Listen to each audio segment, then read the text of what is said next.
Europe 1 Sport. Europe 1 Sport. L'interview voile. Pauline Tatevin. Le départ de la prochaine route du Rhum, la Banque Postale, sera donné le 31 octobre 2010. La route du Rhum, c'est une course transatlantique en solitaire qui se court de Saint-Malo à Pointe-à-Pitre tous les 4 ans. Alors parmi les concurrents, entre autres, Jean Lecas, Malin Gauthier, Armel Lecléache, Marc Guimot et Julien Maby au sein de la classe G, série de Maxi Multicoque. Julien, bonjour. Bonjour. Alors vous avez 29 ans, breton, amoureux de la voile depuis votre plus jeune âge. Vous avez d'ailleurs monté votre entreprise de courtage de bateaux et là vous travaillez pour une entreprise nautique. Oui aussi, à Saint-Malo maintenant. Ce sera votre première route du Rhum ? Oui. Vous n'êtes pas novice, vous avez fait partie du comité d'organisation en 2010. Comment vous est venue cette envie de courir la route du Rhum ? Oui, en fait, 2006 ça a été un petit peu le déclencheur de ce qui se passe dans ma tête depuis maintenant un peu plus de 25 ans, puisque j'avais dit pendant un dîner à table à la maison, en répondant à mon père, oui, moi aussi un jour je ferai la route du Rhum, sans trop savoir que ça allait être plus qu'un rêve, mais vraiment un but important pour moi. Donc voilà, j'ai décidé en 2006, en étant dans le comité d'organisation et notamment à l'arrivée, quand on passe la ligne d'arrivée sur le bateau des autres, des copains, on se dit tiens, la prochaine fois j'aimerais bien que ce soit mon bateau. Et puis ça fait du bien aussi de réaliser ses rêves. Et puis c'est quelque chose qui me tient vraiment à cœur. Et puis maintenant à ceux qui m'aident sur ce projet depuis quelque temps. Vous baignez dans la voile depuis toujours aussi, ça aide ? J'ai un papa, oui, qui m'a mis sur un bateau très petit, très jeune, et puis qui derrière m'a aidé à apprivoiser tous les supports, donc du petit catamaran au voilier de croisière, et puis après on a un peu laissé le papa pour aller voir des gens comme Loïc Perron par exemple, qui habitait pas très loin de chez moi et que j'étais voir dès l'âge de 10 ans, et puis naviguer par la suite sur des multicoques de course ou des monocoques, ou en course ou en convoyage, plus ou moins loin. Donc vous n'êtes pas un novice de la régate, mais là, la première grande course au large pour vous ? Là je serai un busy, oui, effectivement. Alors vous avez déjà votre bateau, c'est un maxi catamaran. Est-ce que vous pouvez nous décrire, faire entendre aux éditeurs, c'est quoi ce bateau, comment il s'appelle déjà et à quoi il ressemble ? Alors c'est un bateau qui fait 23 mètres, un petit peu moins de 23 mètres, qui est en carbone. C'était pour la petite histoire le premier bateau en carbone qui a été fabriqué pour la course. C'est un bateau qui avait été construit par Philippe Gentot en 84, donc c'est déjà un vieux bateau. Il a été récupéré dès 85 par Bruno Perron, qui avec ce bateau a battu une série de records, notamment en solitaire sur l'Atlantique. Donc plutôt la route retour de la route du Rhum. À cette époque-là, il s'appelait Crédit Agricole, c'est ça ? Alors, il a été baptisé Crédit Agricole, après il a eu plusieurs noms, Ericsson, Liberté, puis son dernier nom, celui qui gardait le plus longtemps, c'était Club Explorer, et l'an dernier, on l'a rebaptisé Étoile Explorer. Mais j'apporte une petite précision par rapport à ce que vous disiez, c'est pas mon bateau, mais c'est le bateau actuellement mon employeur, et c'est un bateau que je vais louer pour l'occasion. Justement, vous êtes sur la page d'accueil du site de la route du Rhum qui dit petit budget mais grand bateau. Oui. Vous allez devoir le louer. Vous allez devoir le louer combien, ce maxi catamaran, pour donner une idée aux auditeurs ? Le bateau, si vous voulez, la location du bateau en elle-même n'est pas encore arrêtée puisque ça dépendra un petit peu du projet sportif qu'on va écrire avec le sponsor. Donc tout n'est pas encore scellé, comme le budget ne l'est pas non plus d'ailleurs.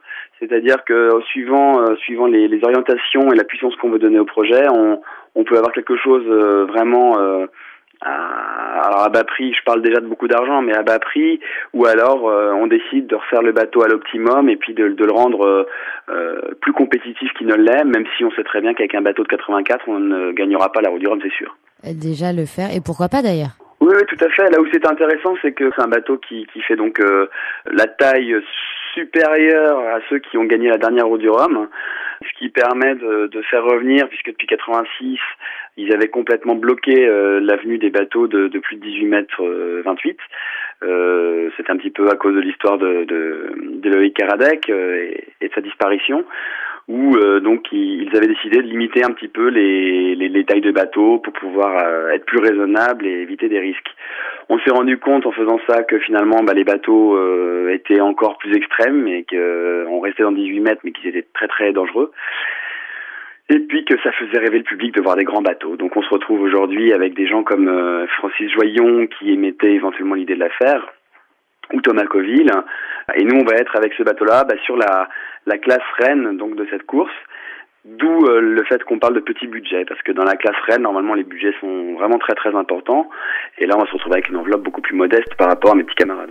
Une idée de budget, ce qu'il vous faudrait au mieux ou au minimum pour pouvoir courir cette route du Rhum? L'optimum, le top du top, ce serait dans les 400 000 €, sachant que pour beaucoup moins, on peut déjà prendre le départ. D'accord. Et là, vous avez déjà commencé à faire vos recherches, à essayer... Oui, bien entendu. La course aujourd'hui, c'est dans 18 mois, donc on a encore un petit peu de temps, mais ça presse. Maintenant, la conjoncture n'est pas évidente, donc c'est vrai que c'est pas la même manière que d'habitude de chercher des sponsors. Donc là aujourd'hui, il y a beaucoup d'énergie qui se distingue, beaucoup de gens intéressés. J'ai beaucoup de partenaires techniques déjà qui sont sur les choses, donc sans forcément les quantifier. C'est des coups de main d'un point de vue tout simplement des peintures, des résines, des tout ce qui est accastillage, donc les bouts de ferraille qu'on met sur le bateau pour le faire avancer, si vous voulez. Bon, beaucoup d'énergie au niveau de la communication, au niveau des assurances. Donc c'est tous les à côté qui sont aussi très longs à mettre en place, mais c'est souvent ce qui vient en premier. Après, le budget nécessaire en lui-même sur 1, 2 ou 3 partenaires, suivant ce qu'ils choisiront. C'est en train de bouger, il y a des gens qui se proposent, mais rien n'est encore figé ou signé. Alors, vous avez un travail, je l'ai dit, vous travaillez pour une entreprise nautique. Oui. Comment vous arrivez à répartir votre temps dans tout ça? Eh bien, écoutez, moi j'ai décidé, puisque la course au large c'est quelque chose de très aléatoire encore aujourd'hui, encore plus aujourd'hui qu'avant. Donc c'est vrai que c'est très difficile parce qu'on a moins d'argent à mettre dans ce sport et paradoxalement il se professionnalise de plus en plus. Donc moi aujourd'hui j'ai pas la double profession, j'aimerais bien mais je ne peux pas, donc je suis à temps complet salarié donc chez mon employeur. Et puis sinon c'est le soir, les week-ends, et puis j'ai la chance d'avoir une bande d'amis qui sont pour la plupart pas professionnels du métier, mais qui sont dans la com, dans le commerce, et puis qui me donnent un gros coup de main sur toute la partie pour faire les dossiers, pour relancer les entreprises, pour trouver des idées, pour monter le concept, quoi. Et au niveau de l'entraînement sportif, parce que j'imagine qu'une route du Rhum, ça se prépare. Vous êtes sur l'eau tous les jours, tous les week-ends, toutes les semaines. Comment vous vous arrangez? Alors, le plus possible, évidemment. Maintenant, il faut aussi se reposer. Et puis, bon, là, aujourd'hui, c'est vrai que je suis plus en train de préparer le projet dans les bureaux que sur l'eau.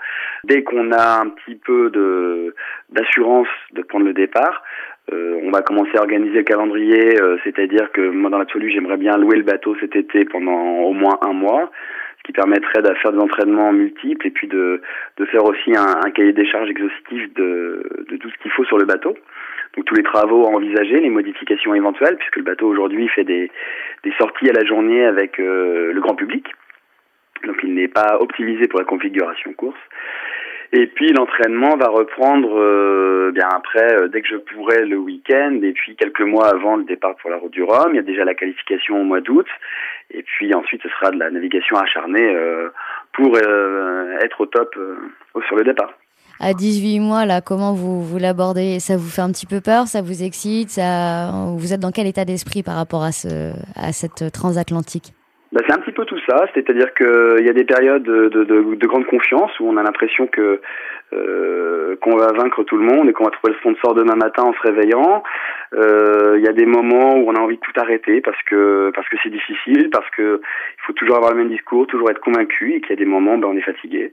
C'est beaucoup d'énergie la nuit pendant le sommeil, pour ma part en tout cas. Donc des nuits agitées, mais bon, en tout cas c'est beaucoup de plaisir, beaucoup de rencontres aussi, parce que les gens sont toujours attirés par ce genre de projet et cherchent toujours à savoir pourquoi on se mêle à ce genre de choses.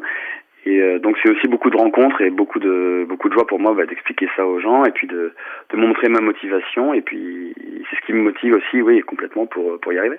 Là j'ai fait un blog, un petit blog sur Facebook qu'un de mes amis a fait là, et c'est sympa d'avoir les petits mots de certains qui ont vu le groupe et puis qui se rallient à la cause et qui disent allez vas-y on se retrouve sur la ligne de départ, c'est sympa. Bon, en tout cas Julien Meuby, sur le site internet de la route du Rhum, vous concluez en disant que vous souhaitez que votre rêve devienne réalité.